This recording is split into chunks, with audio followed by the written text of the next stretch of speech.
Саламатсыздарбы урматтуу, бизди көгүлтүр экран аркылуу көрүп жаткан жалпы теле көрүүчүлөр.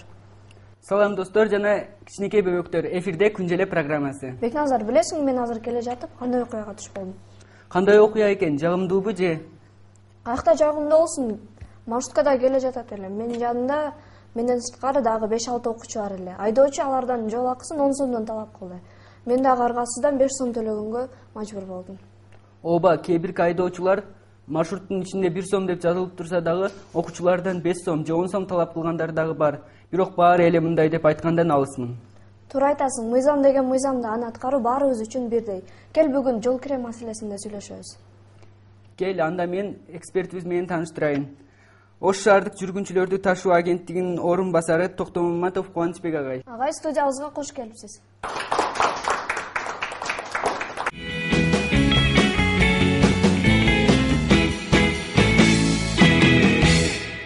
Балдар, силер дагы мен туш болгон окуяга окшош көрүнүштөрдү көрдүңөр беле? Негизи силер жол акысын канча сомдон төлөйсүңөр? Мен дагы мындай окуяга туш келгенмин. Мисалы, азыр ушул жерге келатып, дагы жол кирүү акысын 10 сом кылып төлөп келдим. Азыр бизге 1 сомдон болгон болчу. Өзүм мыйзам боюнча жол акысы 1 сом экен. Азыр убакта эч ким 1 сом албайт. Себеби 1 сом азыр чөнтөктөн да түшүп калат. Мисал келтирсек, 1 сом менен 10 окуучу 10 сом берсе туура эмес да ал. Биз дайыма маршруткаларга жүргүнчүлөр ташууда биз дайыма 10 сом берип, ошол өзүбүз түшөбүз маршрутта. Мен эле туш болом. Кээбиркилер, мисалы 1 сом десек, жок, биздин мыйзам боюнча 1 сом беришибиз керек десек, кээбиркилер эмне үчүн сен 1 сом бересиң деп бизди чоң адамдарды же башка адамдардын ортосуна мындай намысыбызды жерге тебет да. Ошондой айдоочуларга мен каршымын да, себеби андай эч качан кылбаш керек. Мен да ушундай окуяга түшүп келгем, бирок мен ал убакта чоң класс болчумун. Себеби дегенде өзүбүздө да күнөө бар да, чоң класстар баягы аркасына чыгып отуруп алабыз. Чоң адамдар келсе баягы орун бошотуп бериш керек да. Мен бул байкеге кошулам. 100%. Себеби дегенде ошол маршруткаларда дагы азыр мындай чоңдорго орун бергиле жаштар деген сөздөр бар да. Ошолорду кээбирки жаштар, окуучулар аларды көрбөй эле мындай улууларга урмат, кичүүлөргө ызат демекчи. Биз кээбирки чоңдорго орун бербейбиз да, себеби ошондон дагы кээбирки айдоочулардын жини келиши мүмкүн же мындай кыжырдануу пайда болушу мүмкүн да. Мындай окуяга көп түшүп келгем, себеби баягы уже 8-9 класстарда көп базарга барчу мал болуп калат. Ошондо кээбирки айдоочуларга айтабыз, биз окуучубуз, ошон үчүн биз 1 сомдон төлөшүбүз керек десе, жок, силер дагы орунду ээледиңер. Ошондуктан силер дагы адам канча төлөсө, силер дагы ошончо төлөшүңөр керек деп милдет кылып турушат. Ошондуктан айласыздан 10 сом төлөшкө туура келет. Ошондой учурларда окууңарды талап кылып көргөнсүңөрбү же маршруткадагы чоң жүргүнчүлөрдөн бирөө бул туура эмес деп айтканбы? Ооба, чоң адамдар айткан. Бул окуучулар негизинен мыйзам түрүндө 1 сом төлөш керек деп айткан. Мен андай окуяга туш келгенмин. Мисалы, биз азыркы маршруткага чыкканда 10 сом төлөп келгенибизде дагы талаштык. Талашканыбызда жок, силер окуучу болгонуңар менен баары бир ушул жерге келдиңер да деп, башка жүргүнчү сыяктуу эле келдиңер деп биз менен дагы талашты. Бирок ошо талашканына байланыштуу биз 10 сом төлөп келдик. Ошондой болсо дагы чоң жүргүнчүлөр, чоң адамдар дагы биздин тарабыбызды талашкан жок. Ушундай учурларда кимге кандай арызданууну билесиңерби? Учурларда кимге кайрылуу экендигин жана кимге арызданууну билбейбиз.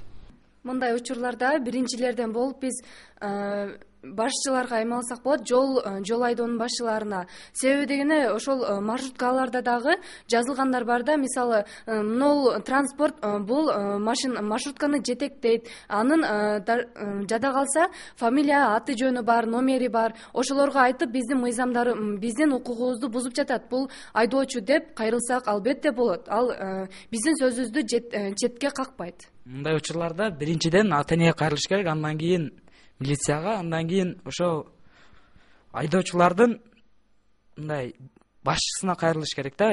Эмне себептен бул бизден 10 сом алып жатат, мыйзам түрүндө 1 сом эмес 10 сом алып жатат деп кайрылсак, ал жерден маселе чечилет деген ойдомун. А сен ушул милицияга ата энеңе кайрылгансыңбы? Азыр дагы деле 10 сом төлөп жүрөсүңбү? Бир жолу кайрылган болчумун. Ал убакта ошо айдоочунун дерек башчысына кайрылгам. Анда ал айтып коебуз деп айткан да.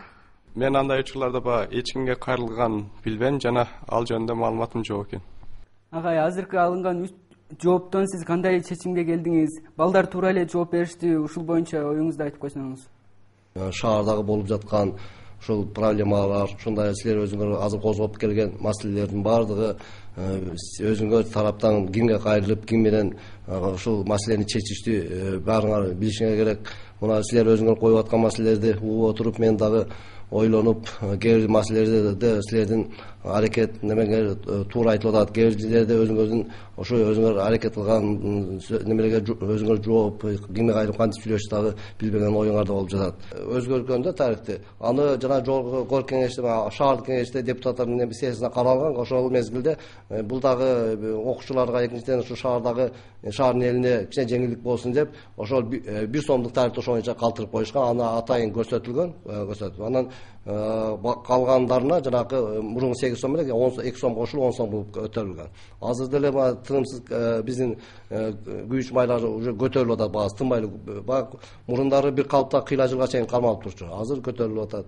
Анан эми ушул окуучуларды мисалы мына биз деле канчалыган арыздар ушул маселе боюнча кээде бизге ата энелер кайрылып атат. Билгендер билип кайрылат. Жана кайрылып эмне айтып сүйлөп келишиң, биз бир көбүн аттарын билебиз, студентте бул сенин студентсиң, сен бул билбейм дедиң, окуучулардан дагы билем дедим. Чекет отан кызым билгенин айтты, туура билет кимге кайрылышты. Себеби биринчи очередь ошол жерде жоопкерчиликке чектелген коомдун жетекчилери бар, ошол ар бир маршруттун өзүнүн жетекчиси.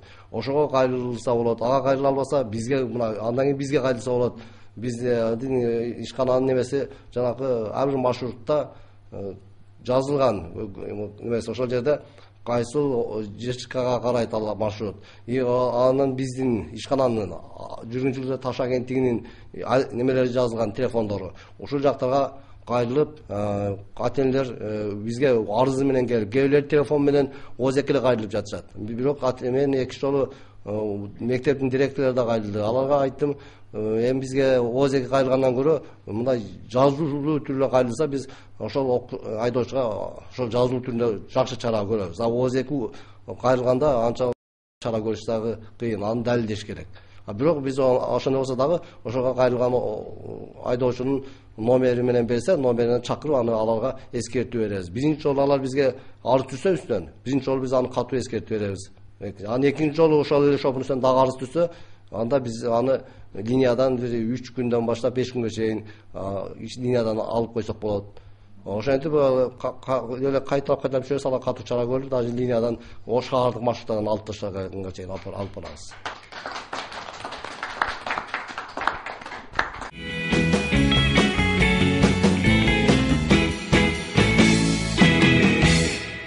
Рахмат агай сизге. Часпик убагында аялдамаларда окуучулар көбөйүп кетет. Токтогон маршруткага бир топ бала чуркап чыгууга аракет кылышат. Айдоочу үчүн балдарды алгандан анчалык пайда болбосо керек да. Ошон үчүн кээ биркилери балдарды алышпай коюшат. Ушул туурабы? Ошол жерде окуучулар дагы барышып, алар маршруткага чыга албагашат. Алар чоң гана адамдарды алып келишет. Албетте туура эмес, анткени баягы окуучулар дагы үйүнө барышы керек. Ошондуктан баягы окуучуларды дагы жүргүнчүлөргө кошуп алып кетиши керек. Албетте бул туура эмес деп ойлойм. Себеби мен дагы көбүнчө ушундай мезгилге кабылат элем жаш кезимде. Бул албетте туура эмес, себеби жаш балдар бирөөсү сабагына кеч калат, бирөөсү үйүнө кеч калат, ал жактан урушат. Анан ол жерде чоң кишилер жок болсо, ошол жаштары ташап кетип калат. Бул туура эмес. Ошол окуучуларды албай койгондордун себептери бул маршруткага чыкканда сумкасын чечпей койгондугу, жүрүм турум маданиятын сактабагандыгы дегендер барбы? Мындай мисалы ошол жердеги мындай окуучулар дагы кээ биркилер эрежени сактабайт да. эрежени сактабайт дагы, ал унаанын башка жерин чызып коюшу мүмкүн, башка бир мындай проблемаларды туудурушу мүмкүн да. Окуучулар дагы бардыгында окуучуларчы жок деп бул айдоочуларды эле күнөөлөгөн туура эмес деп ойлойм. Кээ бирки айдоочулардын маршруткаларына чыкканда окуучулар маданияттыкты, этиканы билбей, же болбосо жолдо жүрүүнүн эрежесин билбей, көбүнчө ошол мындай кыжырданына тиет да айдоочулардынчы. Анан окуучулар дагы өзүнүн милдетин билип, өзүнүн эрежесин билип, мындай чыкканда, түшкөндө маршруткадан билип, анан мындай тазалыкты сактаса, бул айдоочулар албетте албай койбойт. Айрыкча автобус, маршрут, таксилердин ичинде стулдардын темир менен аркандай сөздөрдү жазуу жана стулдардагы мочалкаларды жыртып алуу ошол эле балдардын колунан келген иш болсо керек, Албетте болгон. Себеби азыркы жаштар машинага чыкканда жөн чыкпай мындай жерден жаман нерселерди алып чыгып, машинанын ичин булгап, өзүнүн чөнтөгүндө мусурлар машинага ташап, ошо айдоочунун жинине болушунча жинине тиет да. Ал эми бул менин да башыман өткөн. Мисалы мен маршруткага чыгып, маршруткадан түшүп атканда мен акчасын бербей түшүп кетип калгам. Маршрут айдаган адамдар албай койгон себеби көбүнчө балдар өзүнүн агенттеги поштасын жана башкаларды ошол маршруттун ар кандай жерлерине чызып, ошол айдоочунун жинине тийишет дагы. Көбүнчө сумкасын желкесинен албай, ошол башка жүргүнчүлөргө дагы көбүнчө мындай тоскоол болот. Бирок мен дайыма ошол сумкамы колума алып жүрөм. Көп эле көрүп калам, 5-6 класстын балдары маршрутка чыкканда семечка чагып, жвачкаларды ар жерге жабыштырып, ошо маршруттун ичин булгап түшүп кетишет. Ошол себептен болсо керек албай койгон.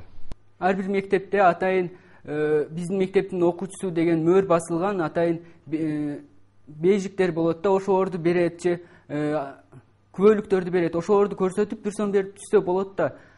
Ушул жок деген бар же жокпу силерде азыр? Бейжиктер берилген, ал манас белги берилген бизге чоң класстар деп. Аны биз айдоочуларга көрсөтсөк, аны таң калып карашып, бул эчтеке эмес, силер дагы орунду ээледиңер, силер дагы төлөшүңөр милдет деп алар бизге акчаны сурап талап кылышат. Азыркы мезгилде, азыркы учурда окуучулардын көбү такпайт да. Себеби дегенде бизде деле мындай өзүн өзү башкаруу процесси жүрөт да мектептечи. Ошондо деле биз ошол вейжиктерин текшеребиз. Ошол вейжиктерин текшергенде үйдө калтырдым дейт. Кээ бирки мындай маданиятты билбеген окуучулар, өзүнүн мындай укугун билбеген окуучулар бар да. Ошолор биз азыр өзүбүздү деле мындай актабай, мындай өзүбүздүн дагы жаман сапаттарыбызды мындай кетиришибиз керек да. Мындайча айткандачы, ошол окуучулар көбүнчө ал белгилерин такпайт да. Ошондон дагы айдоочулар аны билишпей калат. Дагы жол кире маселесине токтолсок, балким чындап эле ушул окуучуларга ушул жол киренин көлөмү аз калаттыр. Балким буну жол кирени көтөрсөкпү? Мисалы үчүн башталгыч класстар 1 сомдон, анан өдөөсү 5 сомдон. Кандай сунуштар бар силерде? Бул чоң класстарга албетте мындай акчаны жогорулатыш керек. Себеби дегенде алар дагы орунду ээлеп бир жерде турушат да. Ошондуктан ал эми жаш балдар болсо аларга 1 сом же төлөбөй деле койсо болот. Алар ата-энеси менен кетип жатып, ата-энеси дагы төлөп коюшат. Мен бул суроого мындай сунуш киргизет элем. 1 класстан 9 класска чейин 1 сом жок. 1 класстан 5 класска чейин 1 сом, ал эми 5 класстан 11 класска чейин 5 сом деп мындай киргизсек кандай болот деп ойлойт элем. Бул акчаны кай жактан табабыз? Биз өзү иштебесек, аны ата-энебизден алабыз го. Анын үстүнө бир үй бүлөдө мисалы 5 бала бар, ал 5 бала тең күнүнө 50 сом кетип калат. Ал акчаны каяктан табат алар? Ата-энеси кай жактан акчаны табат? Бул сенин сунушуң экен. Менин сага каршы сунушум болсо, мисалы бир үй бүлөдө 5-6 балдары бар, окуучулар бар да арабызда. Мисалы Кыргызстанда бардык эле бай эмес. Байлар дагы бар, кедейлер дагы бар. Ошол кедейлерди ким ойлойт? Мисалы алардын балдарынын жол кире акысын 1 сом эле төлөсө жетиштүү да. 1 сом 10 күнгө жетет балагачы. 1 сом бир жумада биз 6 күн окусак 6 сом жакшы эле жетет. Анын үстүнө абитте дагы ата-энеси чай ичип ал деп акча берет. Ошол акчаны дагы ойлоп койсоңор жакшы болмок да. Агай, сөздү сизге беребиз. Өзүңүздүн сунуштарыңызды ушул балдарга айтып өтсөңүз. мындай сунуштарды талкуулап өз ара баарлашып отурган жакшы ар кимдин ою. Мына ошол сен айткан сурооңор боюнча күндө эртең менен элдер ишке кетип аткан маалда, сабактан чыккан маалда топтолуп ошо 15-20 адам чуркап келип ошол маршрутка батпай калып жатышат. Эртең менен себеби ар ким ар жактан чыгат, ошондой топ болбойт. Анын дагы эртең мененки дагы маселе, булар көбүнчө жанагы азыркы мезгилдеги биздин жүргүнчүлөр өтө мындай басыштан зеригебей үйүнүн туушуна чыгып туруп алат, аялдамага басып барбайт эч качан. Анын ошол окуучулар ошону шылтоо кылат туура. Кээде ошол жалаң окуучулар турган болсо, аялдама жок жерде. Ошо аялдама бул аялдама эмес болчу деп туруп өтүп кетишет. Себеби жанагы 1 сом үчүн ошо ичинде чоң адамдар батпай калат деп кетип калышы мүмкүн. Ал эми тиги аялдамада турган болсо, айласынан аялдамада сөз 1-2 чоң адам болот, айласынан токтоп алып кетет. Окуучулардын жана жол тарифи боюнча убагында алынып алынбай деген сөздөр болот. Себеби көбүнчө айрыкча мына жогорку класстар, 9-11 класстар менен 1-курстун студенттерин чаташтырышат дагы. Шопурлар бул кээ студенттерди бир-эки жолу ошондой чыгык чатакта биз тештисек студент болуп чыккан, 1-курстун студенти. Алар биз окуучубуз деп туруп жана 1 сом түшүп кетишкен. Ошон үчүн жана бизде мына шаардык билим берүү башкармалыгынын менен канча жолу биз сунуш бергенбиз, бейжик берип, ар бир окуучуга төшүнө тагып, ошо бейжик менен ким канчанчы класста окуйт, ошо бейжиги бар, ошо карап туруп 1 сом таштап түшүп кеткенге тиги жоопкерчиликтен коомдун жетекчилери да ошого өздөрү дагы макул болгон, бейжик тагып бизге маршрутка түшө берсин деп. Ошо бирок ошол шаар боюнча бейжикти тагылганын көрө элекпиз. Жана окууга сабакка берип барып аткан, келип аткан күндөрү анан гана 1 сом, калган каникул күндөрү, дем алыш күндөрү, мына базарга кеткен күндөрү ошол немеден жарымын эл процентин төлөнүсүн деп ошондой немеси бар болчу. А кийинки мына кечээки 10 сомго которулганда, жана токтом 10 сом бекитилгенде ошол пунктту алынып ташталыптыр. Азыр кээ бир жерде ушулга дагы ата-энелердин көп бизге дооматы көп. Себеби каникул күндөрү, демалыш күндөрү базарга жиберип коюшат экен да, мына базарга барып жумшашат. Паландап кел, түкүндап кел, паланда иш кылып кел деп. Ошондо 1 сом менен албастан окуучулар мындан талап кылды деп, ал боюнча да бизге арыздар түшкөн. Ошол ушул пункт кийинки немеде, кийинки токтомдо жок да, ошол жагында пайдаланып жүрүшөт.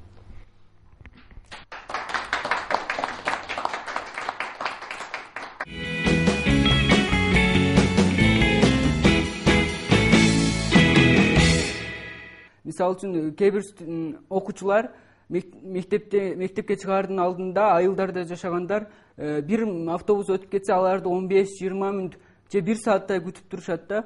Ошол кезде окуучулардын ден соолугуна кедергесин тийгизбейби, кыш мезгилинде айрыкча?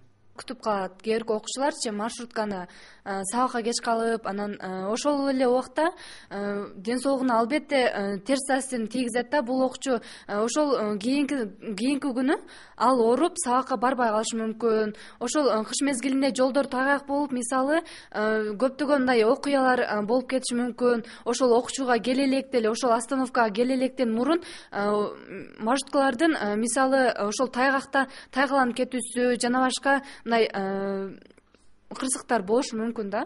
Азыр сен айтып жатасың, окуучулар маршрут өтүп кеткенден 1-2 саат күтүп турушат дедиң. Ал эми ошол окуучулардын өзүнө болуп калышы мүмкүн да.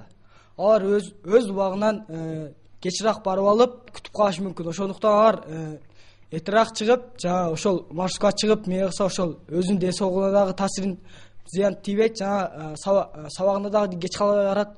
Мисалы башка мамлекеттерде маршрут келип ошо стоянкада бир 15 мүнөт 10 мүнөт күтүп турат да, келе жокпу деп.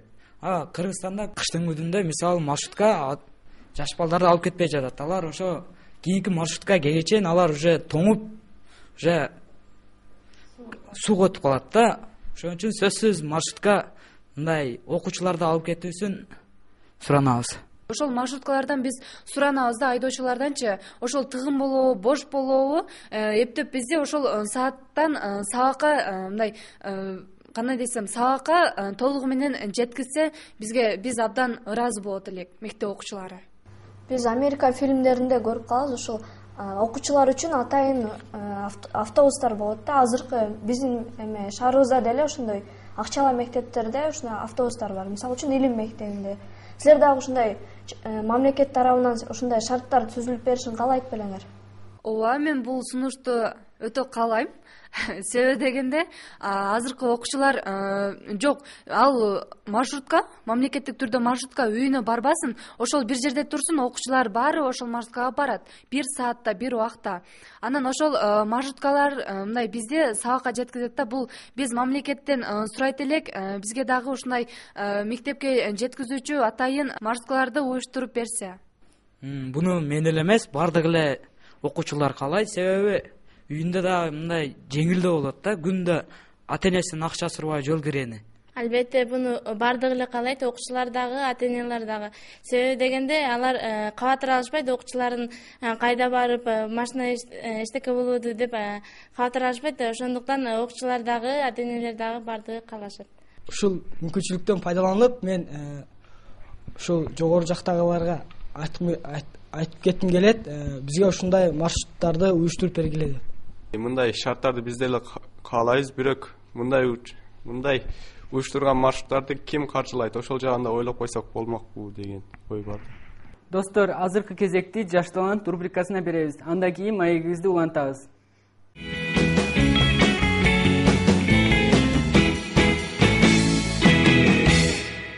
Урматтуу достор, мен силерге өзүм жазган жана обонун дагы өзүм түзгөн ырымды тартуулап берсем. Бул ыр мектебим жөнүндө ыр. Мектебимди жакшы көрөм барынан, эжагайлар окутканды сагынат, эске салып окуп жүргөн күндөрдү, окуп жүргөн, окуп жаткан күндөрдү, окутуп так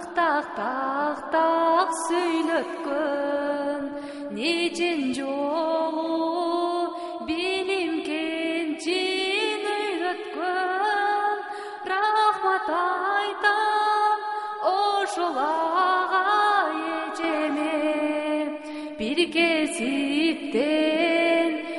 кесипке үйрөткөн. Чоң рахмат.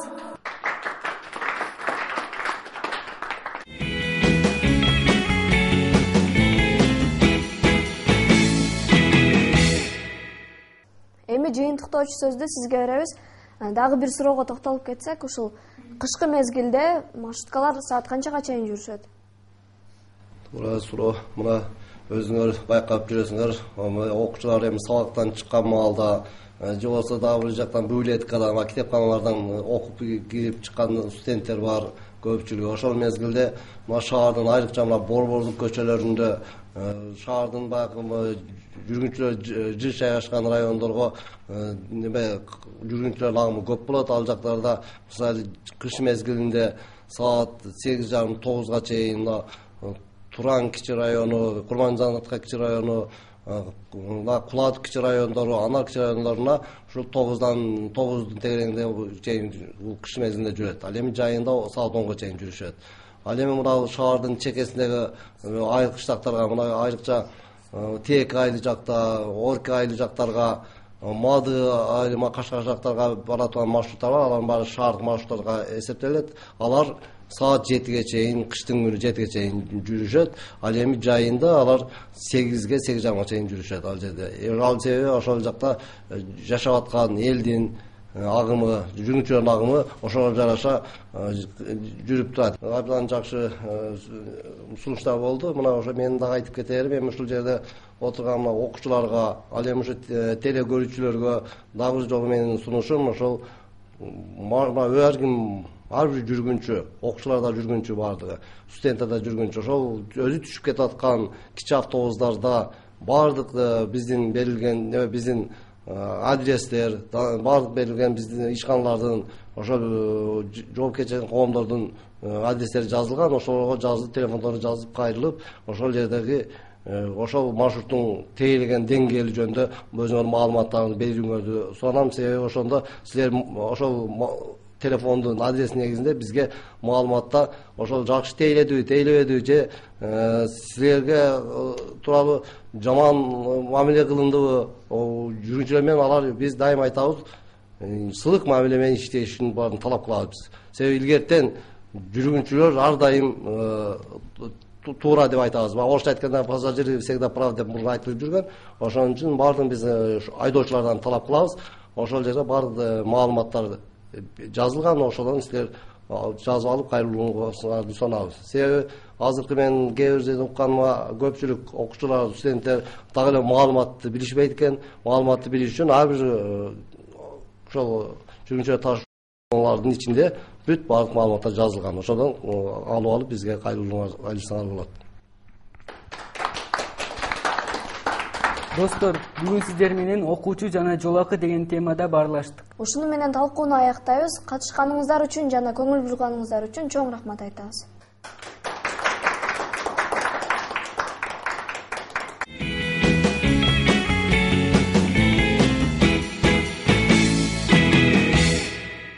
Даяна, эми кезекти достук балдардын көз карашында аттуу долбоордун негизинде даярдалган Менин жашоом аттуу рубрикага берсек. Анда экранга баарыбыз жакыныраак келе алабыз, биргелешип сюжетти көрөбүз.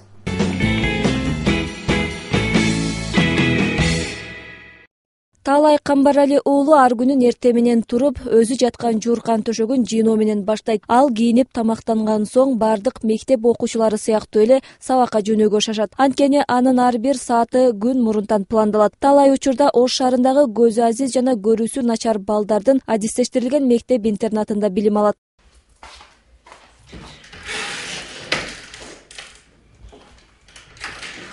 Талайдын көзү бала кезинен эле такыр көрбөйт. Ошол себептен ата-энеси билим алып, өз жашоосун эл катарында улансын деген илгери үмүт менен бул жерге алып келишкен. Учурда алдыңкы окуучулардын катарын толуктап, классташтары менен тең тайлаша окуусун улантууда. Келечекте мен адвокат болгум келет. Мен өзүм кесибим адвокатчылыкта адвокат болуп, анан көтөрүлүп барып жогорку кеңешке отургум келет. Мына ушундай алдына тоодой максаттарды коюп, аны багынтуу үчүн бел байлаган бул каарманыбыз англис тилинде өздөштүрүп жатат. Ал учурда мектептеги китептердин көбү менен эле тааныш. Ар кандай чыгармаларды Брайль системасы менен окуп жана жазат. Нет моя ничего не надо давать кружку перевернуть. Эх, была бы кукуруза.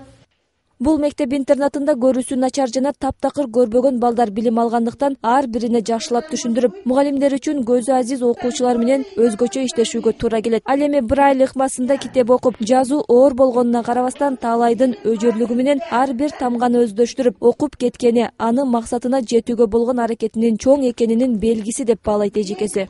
Бул китеп, я вижу соцсетен орусча, жомоктор боюнча китеп да. Буну балдар өздөрүнчө по Брайль боюнча алып туруп, сабактан тышкаркы кружок убактарында, бош убактарында алып, жомокторду окушат. Жомокторду окуп, ар бирин анан эртеси келгенде кайсы сабакта боюнча түшүнбөгөн суроолорду беришет мугалимдерге. Анан жомоктордун өзүн түшүнүүнү кыскача оюн аркылуу өстүрүү үчүн, кыргызчаны өстүрүү үчүн.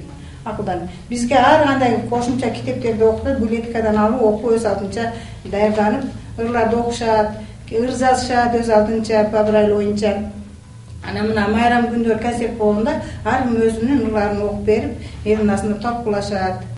Түштүк региону боюнча 2003 жылы ачылган бул мектеп интернаты 140 балага ылайыкташтырылган. Учурда 110 окуучу билим алат. Окуучулардын баары ар кайсы аймактан келгендир. Мугалимдер мектеп интернатына балдарды кабыл алаардан мурда аларды алгач көз дарыгердин көзөмөлүнөн өткөрүп, ак халатчандардын чыгарган бүтүмүнүн негизинде окууга алышат.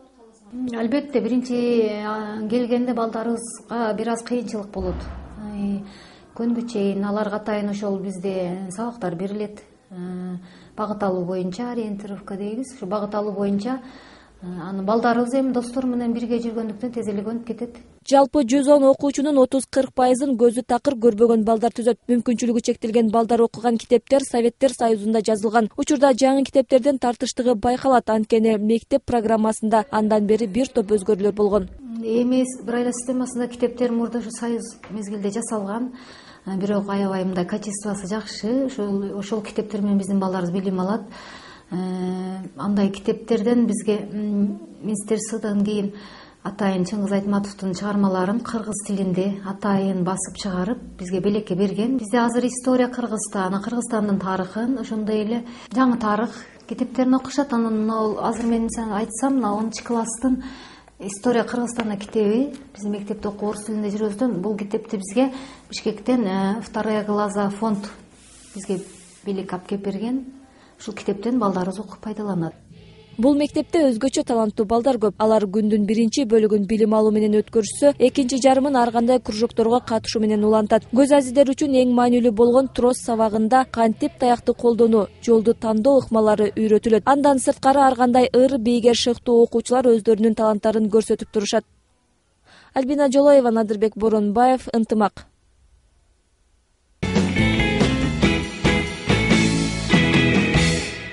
Анда эмесе бизге бөлүнгөн убакыт аякталды. Баарыңыздарга жакшылыктарды каалап, сиздер менен коштошобуз. Саламатта калгыла достор.